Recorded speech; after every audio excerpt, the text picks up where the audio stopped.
April 18th, 2017, the CCP got the Interpol to send a red notice going after Mr. Mao's Guo. And also on the same day, the CCP hired a top U.S. law firm and launched a lawsuit against Mr. Mao's Guo, representing the PAJ, whose chairman is Shan Weijian, the CCP's top agent and proxy in the Western society. And so far, the CCP has funded more than 70 lawsuits against Mr. Mao's Guo, all founded on the groundless accusation. Astoundingly, the U.S. court took those cases and have been dragging Mr. Mao's Guo into bankruptcy.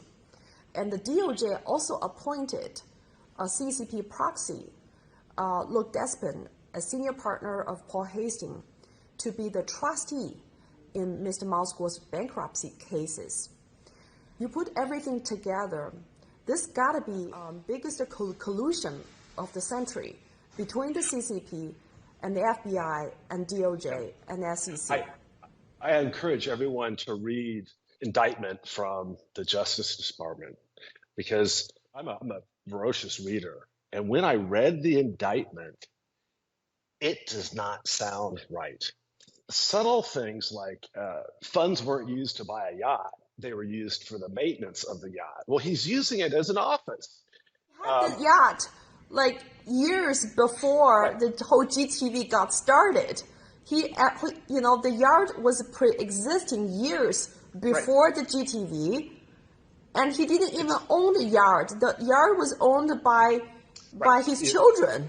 And then in that 38 pages of indictment, there's no mention who is the plaintiff. There's no victim. There's no plaintiff, not even an anonymous plaintiff. So who filed this complaint? And all the so-called victims are now holding rallies and social media campaign fighting for Mr. Mao's Guo's justice and freedom. All the so-called victims of Mao's Guo, they are protesting against the SEC and DOJ and FBI. Yeah, and they're getting all the help and all the involvement from the CCP. So people need to read the indictment and just think about the whole situation. I went into it with open eyes, and I looked at it. I'm like, all this stuff is just too coincidental. It doesn't make sense. So he needs as much help as possible. I hope he's getting the support of everyone and that they know how to support Guo Wengui.